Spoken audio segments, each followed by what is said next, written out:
You're listening to the Meet the Farmers podcast with me, your host, Ben Eagle. Please remember to subscribe to the show wherever you are listening.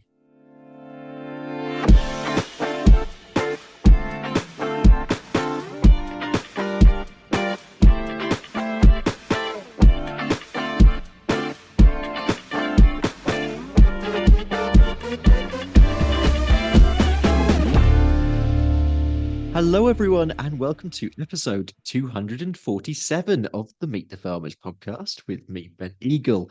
Today, we're heading up to the Shetland Isles to meet seventh generation farmers, sisters Aimee and Kirsty Budge, who farm 1,500 acres. It's a mixed livestock and arable enterprise on the south end of the islands at Bigton.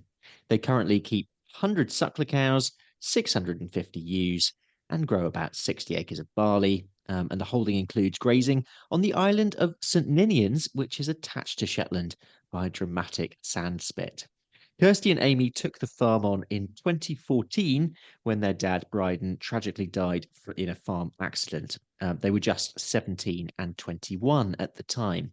They've since grown the business and become Shetland's only AHDB monitor farm. They've starred in the BBC's This Farming Life, and in 2018 were named BBC Countryfile Farming Heroes at the BBC's Food and Farming Awards. Aimee is also responsible for reinvigorating Shetland's Young Farmers Club, which was crowned National YFC of the Year by the Scottish Association of Young Farmers Clubs just 3 years after its establishment. That is quite a CV. Aimee and Kirsty, welcome to Meet the Farmers. Hello. Hi, it's great to be here. We're looking forward to it. Oh, it's great to have you. So let's start with the farm. Can you introduce it in terms of the other business and what's going on, how it's structured? So me and Aimee, we set up a partnership. That'll be 7 years ago now. So it's us that's in charge of the business now.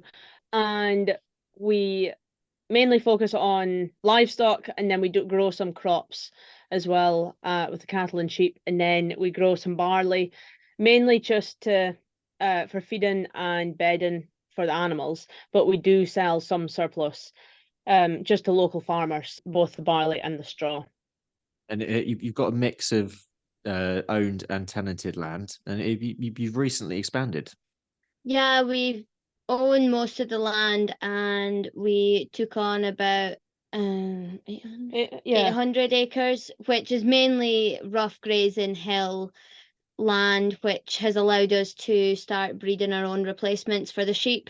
Previous generations, our dad and granddad didn't have much interest in the sheep, so it's been really interesting to get these pure Shetland yows and put them to a Cheviot or a Clin ram, and then it's given us more choice and a bit more freedom on what we're producing, and then it's letting us get our flock a bit better.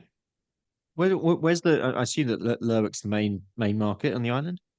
Yeah, that's right. Yeah, there's a market in Lerwick and also an abattoir in Lerwick as well. So we still have a small abattoir, luckily, in Shetland that slaughters cattle, pigs, sheep regularly every week. Tell us about the islands generally. To give us an idea, we've had recently we've been down on the Isle of Wight. We've had a number of islands on the show, but yeah, you're definitely the first from Shetland. So tell us what it's like living and farming on Shetland. Living and farming in Shetland is pretty good. We've got a lot of challenges, obviously, the island life brings, but it's such a beautiful place. I love living by the sea. You're only 3 miles away from the sea at one point in Shetland, so it's just lovely being around there. It's quite hilly. There's a lot of hill and stones, but luckily in the south end, the land is a bit more fertile and it's a bit flatter, allowing us to grow the barley and cut crops for silage. But some of the challenges would be obviously traveling on and off the island and trying to get our stock on and off the island. We use the market in Lerwick, but it's only open seasonally. So it's open from August till November. and they do some odd sales here and there, but so if you want to sell stock out with those times, you have to go to Aberdeen or a different market on the mainland. So sometimes getting stock away on the boat can be quite hard. Yeah, because I imagine. I mean, and growing up on the island, I mean, do most young people sort of stay on the islands, or do many people sort of move to the mainland? I don't know. I would say a mix. So both of us, we both went to university. I went to university and studied primary teaching, and I still work as a primary teacher, a few days a week. And Aimee went to Craibston in Aberdeen to agriculture college. And I think we both really appreciated that time off the island, and the chance of experiencing city life and a completely different life. But we both wanted to come home, and probably I never really thought about moving away, and still have no interest in that, because I think Shetland is just somewhere that you make your life, and it's, yeah, a very special place, and we have lots of, you're very close to your friends, your family, and your community. I think we have a lot of really good neighbours that we're very close to, and especially in the farming community. And I think you would, although you do get that in other places, but in Shetland it's just like very strong. Yeah. I think growing up on the island was great fun, and such a safe environment. So we were playing outside all the time, and growing up on the farm was just brilliant. We all loved animals. We're really into our horse riding, so we all had horses, and it was a brilliant place to grow up. I did struggle a bit with there wasn't many people keen into farming or crofting when I was growing up. I would say Okay. not many people were encouraged, so I did feel a bit like the odd one out and different. But now I would say it's completely changed, and especially with the Young Farmers Group, obviously that gives it more press coverage and out in the media. But there's just a complete change, and a lot of young folk do want to go into crofting and farming. Obviously the crofters are getting older, so hopefully they're looking for somebody else to take it on. So I think it's a really good place to grow up in the crofting community now as well. Yeah, that's really great to hear. Yeah, in terms of sort of your life growing up on the farm, because of in essence, yeah, so the path that happened, you both ended up coming sort of taking on the farm much earlier than expected. Can you take us back to 2014, when your dad had his accident? Yeah, so I was in my final year of university, when it happened, and I was ready to give it up, university at that point, and just come home to the farm. But I was made to made to finish, and I was like 6 months off graduating, so I just had to get on Okay. with it. And I did 2 placements, which both actually end up being home in Shetland, so that really helped. And I'd go back to university for a couple of blocks of term, and then I graduated after that. And then I again was ready to give up on primary teaching, but I was forced into starting my probation year, so I had to go into start teaching a full-time job, and I did that for a few terms, and then I came out of it. And since then I've taught part-time, and then been at home part-time. But as of after the summer, then I'm going to go down to 1 day of teaching a week. Just we've got so much on, and it's really hard to find the balance of teaching and farming. But I think 1 day a week is definitely going to be better for all of us. No, it's a classic, isn't it? Sort of balance, especially for anyone, and there'll be a lot of farmer listeners out there who will completely empathise with working one, if not more than another job, as well as being on farm and balancing everything, especially at busy times of year. Um, how did it feel when you took the business on? Were you daunted by it? How did that feel? Were you excited for the new challenge? To take us back to that sort of first year. I think we were obviously scared and we didn't know what to do really, but then we obviously really wanted to keep the farm going and we wanted to keep it in the family. So we were really lucky to have a close, hardworking family around us. I would say our granddads and uncles kept it going for 3 years, and then that's when we set up our own business. and merged two farms together, because where our mom is from, then she's from a farm, and our dad had been working that land. So we merged that land and the Bigton stuff in 2018 and took it on then. So it was a big challenge, but it was really good to have those few years that allowed me to go away to college and then come back ready to take on a business. Yeah, because I mean, I'm definitely getting the impression that your family generally, you're generally very close. Yes, yeah, Mhm. absolutely. Aimee and her mom still live at home here together, and although I don't, then I seem to spend a lot more time here as I ever do in my house. I mean, you mentioned briefly as well your career as a teacher as well. So yeah, and we talked a bit about balance, but I mean, to tell me so where that came from as well. So why you started teaching, and how you balance that with the farm. Yeah. So when I was in kind of fifth and sixth year at school, then and it came time to deciding what I wanted to do, I really didn't know what I wanted to do. I knew I wanted to go to university because I wanted the time away from Shetland. So my mom, she's a primary teacher, and she encouraged me to do that. And she said, well, I might as well go and do it. And then even if I don't want to go into teaching, then I'll always have the degree. So I just thought, fine, I'll just do that. And that's basically why. Again, I was just forced into it. And no, I really, really enjoy it. I work in an additional sport needs department. So I work with children with severe and complex disabilities. So it's a huge challenge. And although it is very different from farming, there is also like similarities. Working in a team of people is really good, and that's what's quite different from farming, especially farming with your sister, because there's times where like we hardly have to speak because we just both think the same thing. Whereas at school, then I have to like give directions all the time and speak to people. It's very different. Yeah. So on the farm, how do you balance the various sort of the various things between you? We kind of do both. It used to be I was more interested, and I still am more interested in the livestock. Aimee has more experience of the arable side just from being at college and learning more of the theory around it. But we really just both do everything. Even with the paperwork, we both just do our share of it.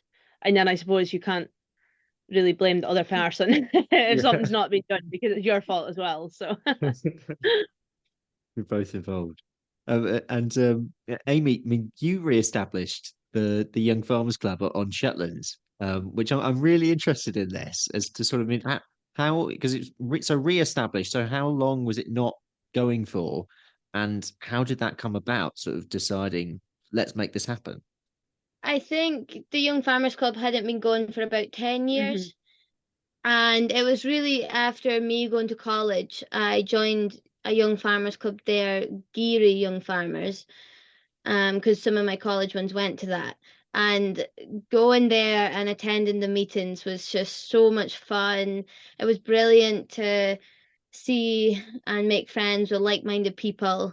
And I just really enjoyed myself. And then as I was growing older, then when you were going to the marts and going to meetings, you could really have a feel that there was young people wanting to get involved in farming on Shetland and crofting. And we did our monitor farm from 2016 till 2019.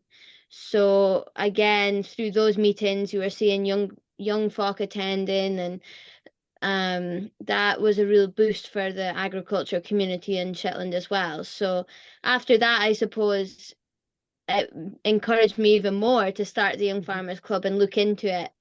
I went along to Orkney to meet some of them and to ask how could I set this up.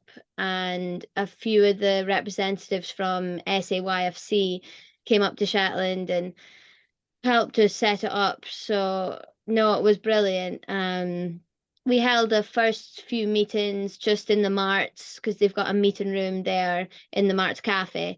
And the amount of people came, it was just brilliant. And the fact Right. that we still have about 30 or 40 members, it's, yeah, really, really good to see.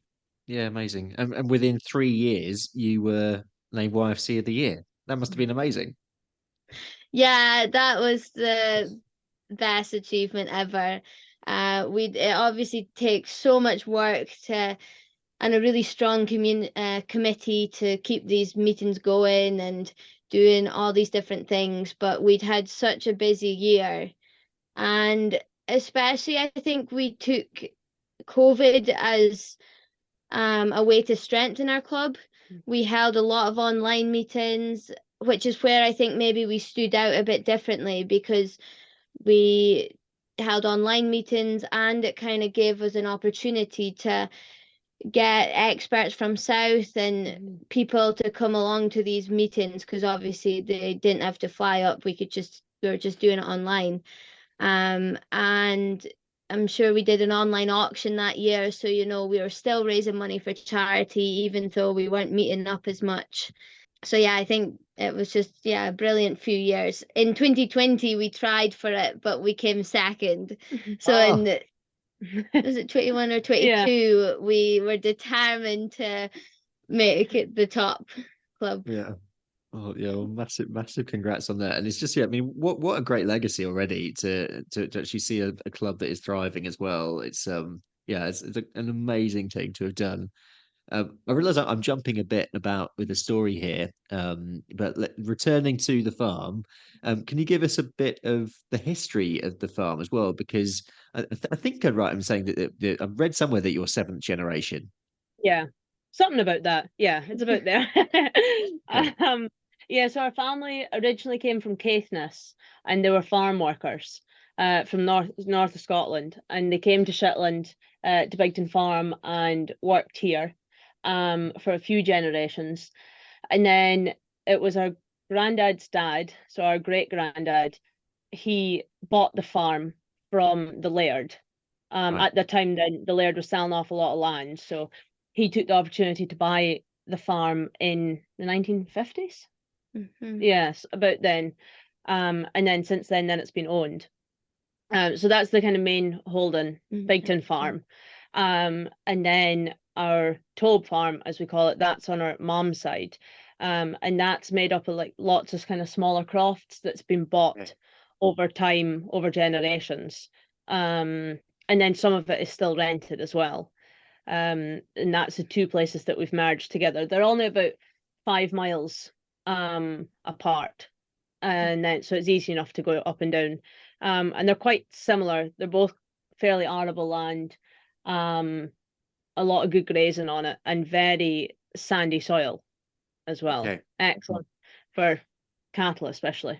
That was, yeah, I'm going to say that was actually my next question in terms of, because clearly, weather-wise, you have quite a few challenges, but at least, that takes some pressure off. Yeah, absolutely. I think we're quite different from the rest of Shetland because we do have a lot more sandy soils than the kind of more acidic hilly land that the rest of Shetland is. So we're very lucky to have a special bit down at Tobe that's like sandy dunes behind the beach. So that's where we outwinter most of our cattle. So they really only come in for a month or 2 months at calving time, and then they're back out again. Which is, I think, very unusual for a lot of Scotland, even. Yeah, I mean, listeners, it really is worth just googling the farm and seeing some photos because it's a stunning place, isn't it, as well? Yeah, having the beach on the farm, it's just amazing.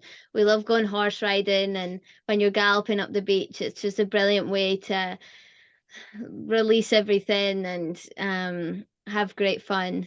It also comes to the challenges as well with a lot of tourists. But thankfully because they like to walk across the beach and then go up onto the aisles. Thankfully, we haven't had too many sheep worrying incidents. No. I think people really respect that.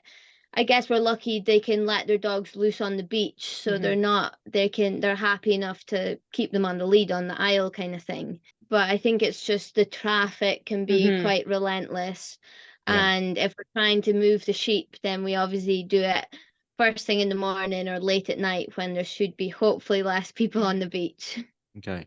Could dare I say it, that the tourists be an opportunity in the long run? Absolutely, yeah. We would love to capitalize on the tourists and get some income from them, but I think just now we've got a lot of it's quite a big workload Yeah. with what we have, and Got enough going on. like we're both passionate in farming, so I Mhm. wouldn't want to see that drop just for us to look at diversification yet. We've got a good opportunity that our mom is retiring in September. So hopefully after then we might have Yeah. some extra labor. Okay. Very helpful. You have become Shetland's only monitor farm. Really interested in this in terms of, I mean, firstly, yeah, congratulations on that. I mean, but what does it actually mean on a practical basis? Because I mean, I speak to quite a lot of monitor farmers, and it's not something to be taken lightly. No. And I think it was the project that came along at the right time for us, because it was really just as we were about to start properly taking on the business. We were ready to set up our own farm business, take on the land and take everything on.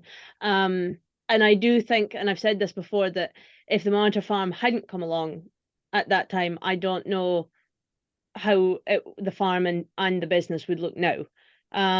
It was so important at that time for us to do things properly, I think, and really take a look at what had been done and what we were wanting to do.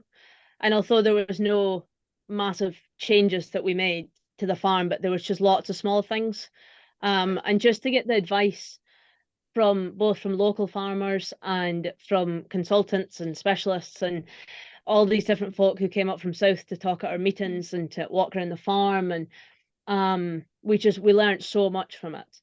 And I think, yeah, you can't really put into words how much we have learned and how much things probably have changed. And especially just that the local knowledge was amazing. And even after meetings, then folk would come up to us even like on the day or like weeks later and say, oh, have you thought about this? Or you said you had this problem, like, have you ever thought about trying this? And that was really, really, really helpful for us. Yeah, yeah. I mean, for farmers out there who aren't monitor farms, but might be sort of looking out there, looking at their local farm, thinking, yeah, sort of what's actually involved. What is, as a farmer, what is actually involved in being a monitor farm?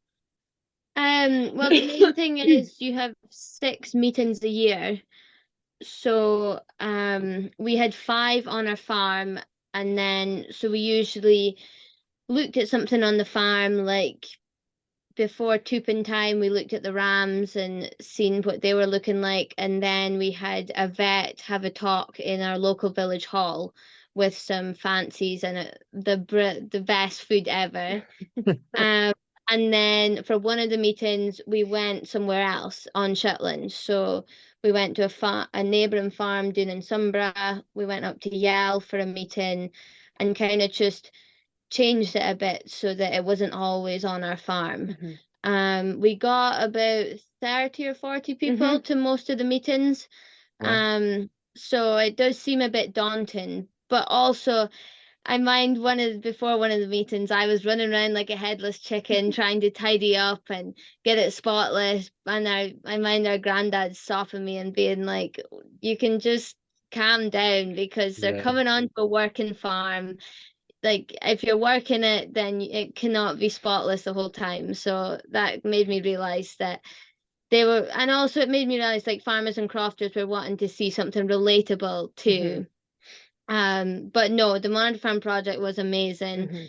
It was the amount of information we got from it, and it came at a good time as well. There wasn't much other groups like it on Shetland, so it really helped to open up the crofting community. And we see even new then Falkirk Farmer open about their figures and their costs and their prices and those kind of things, where some before it would have been a bit hush hush. But I think that helped with us as well. Obviously, being so young, just taking on this business, we didn't have much to lose. We were very keen to be open, so everybody would be open with us.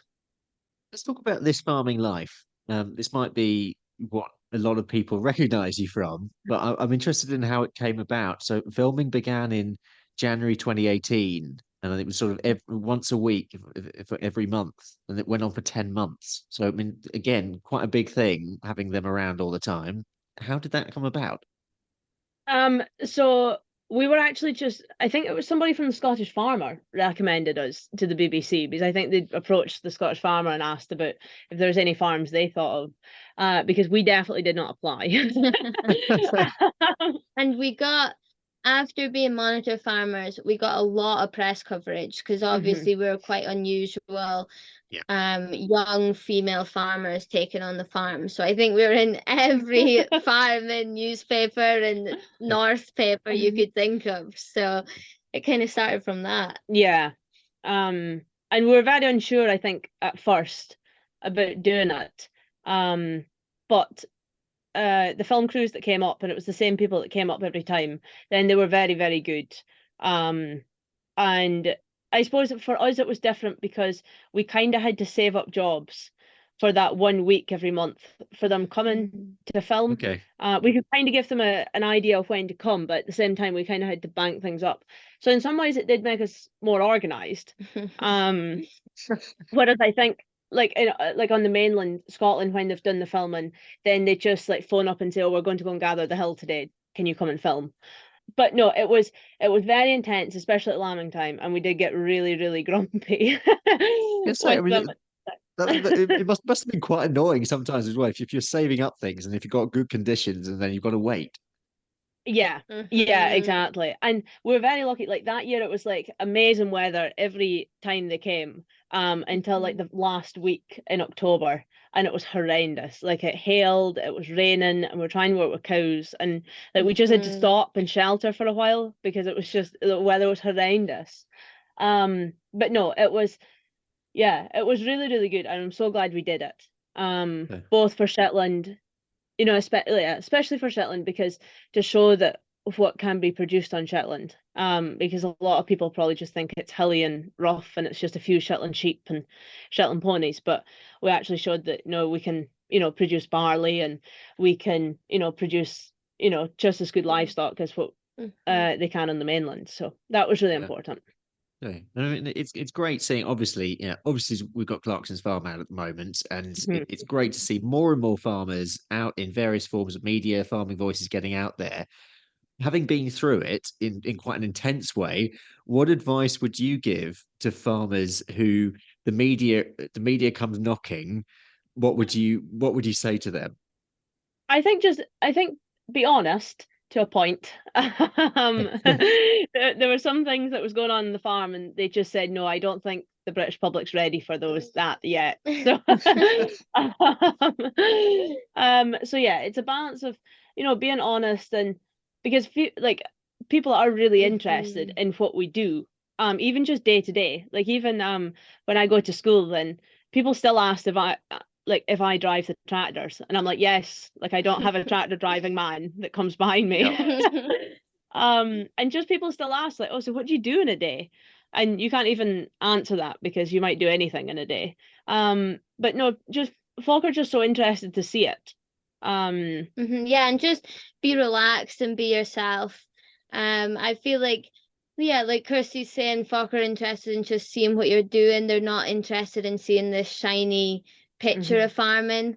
And the more that we show it as well, hopefully it gets the public on our side at all the hard work that farmers do and what a challenge it can be, but also the rewarding, how rewarding farming is as well.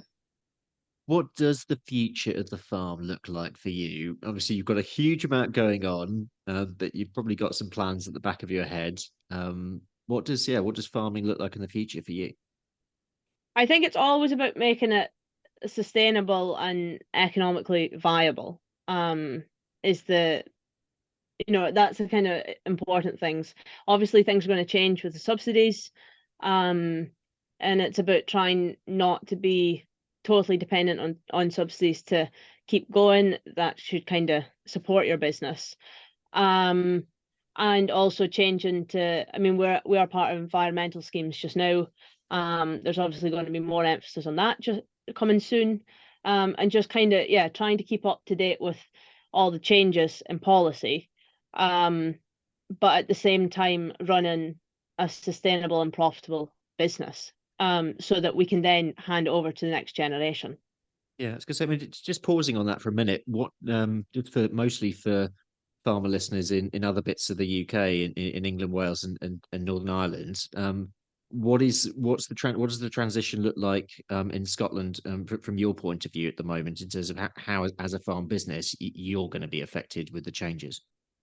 Scotland's probably I think furthest behind in announcing what the subsidies is really going to look like. So it's kind of hard to know still. There's definitely more emphasis on environmental schemes. There's only going to be a small amount of payment that you'll get like per hectare as we do just now. And then the next level will be environmental schemes, and other kind of animal health based schemes. So it's, yeah, we don't really know as of yet, but because we have been in environmental schemes previously, and we've just applied for another round, then hopefully that kind of puts us in a good place that we're kind of ready for what will probably come. But every kind of meeting we've been to about it, then anyone there has said, oh, we don't know we can't say exactly what's going to happen, but this might be what it looks like. This might be what's happening. So it's quite hard to know. Yeah, that's definitely the general rain gauge that I tend to get from a lot of Scottish farmers at the moment. And I mean, politics aside, opportunities and challenges generally in farming for the future, you seem pretty positive going forward. But where do you see the land lying, I suppose, looking at agriculture on a bigger picture in terms of the big challenges and opportunities ahead? I think it's hard to say, because even when Brexit came, then we all thought that like the lamb trade was going to like take a nosedive and it was going to be dire, and then it wasn't. Yep. So so I think for every time something big kind of happens, then there's always negative press around it. And then it's never as bad, because obviously like the world still needs to be fed. And that's probably the biggest challenge for the next 20 years, in terms of like worldwide agriculture, is actually how do you feed 1 billion more people by whatever the year is. It's just, that is like the big picture. So in terms of like Scottish agriculture, it's about, how do you most efficiently produce enough food for Scotland and your exports? Yeah, I would say big challenges is trying to keep the public on our side and keep them buying British meat, and keeping that export market going. You can see a lot of the cattle numbers have dipped dramatically in Scotland recently, so hopefully that doesn't have a big impact on the abattoirs and those kind of things. But we'll just have to see what the future brings. Yeah. Anything specific to Shetland in terms of how you see things changing? I think as it moves down generations, I think like what Aimee was saying before about crofters and some of the older generations moving on and passing it down, then it'll be interesting to see that kind of balance of like where I'm at as well, about people trying to get their work life and work farm balance right. How many people will be working a full-time job and then farming every weekend. It's not really a very good work-life balance. But then you enjoy it, so that's why you do it. So I think that'll be interesting to see how many people carry on that, or does it go, or do the smaller places, will there be no smaller places in 10 years time, and it'll just be kind of larger places and more people doing it full time? Time will tell. It's the ultimate question, I suppose, at the moment, isn't it? I think a lot of challenges as well with input costs going up so much. It would be, I think crofts will really struggle, especially with how the subsidies will go, if they're expected to do a lot of environmental things and they might not be able to afford it, or it might not be viable under a small place. Meet the Farmers is brought to you by RuralPod Media, the only podcast production agency to specialise in the rural sector. We're on a mission to make rural stories mainstream and help businesses, organisations, and communities like you tell your story through podcasting. Podcasting is a fantastic way of connecting with your audience, whoever that might be, getting your message out there and networking with leaders in your niche. RuralPod Media can help you by launching your new podcast or helping you with the technical side. We also provide podcast training and an audit service if you already have a podcast. You're not sure where to take it to next. For more information or to book a call, visit ruralpodmedia.co.uk. That's ruralpodmedia.co.uk. We're going to move on to the quick questions, which are a bit of fun. And these literally are very quick. The first is, they're all a bit random. First is favourite farm animal. Oh, dogs. Cows. Dogs and cows. If you weren't a farmer, and Kirsty, this is a bit difficult for you because you do have a different career, but what would you do as a job? Oh, I always wanted to be a hairdresser as well when I was younger. I still quite like it. Nice, easy job. I think Aimee? I'd be an accountant. Okay. And dream holiday. Oh, well, I've just been to New Zealand for 2 months, so I think that's definitely my dream holiday. Yeah, dream holiday already achieved. Aimee? Yeah. Somewhere in the Caribbean. Nice. Sounds good. And the final questions. What, and you can both have a stab at this. If you had a message for the public, any message, what would it be? Support your local farmer.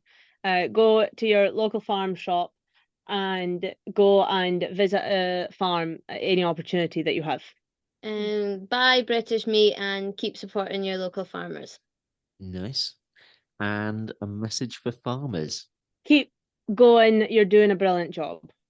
Keep producing the quality stock and crops, but also take time for yourself and remember to speak to your neighbours, to your family and friends, and keep in touch with everybody around you. Yeah, really important message. Thank you both. And thank you for coming on. That's honestly, it's been really fascinating. I would still, I was going to say, if I can find the time, I would absolutely, I've never been to Shetland. And I would absolutely love and come and see your part of the world. But thank you for giving us a small insight into life on Shetland today. Really, really appreciated it. Thank you for having us. It's been very good. Yeah, that's been really good. And please come and visit us. Everybody is welcome. Oh, thanks both. That'd be great.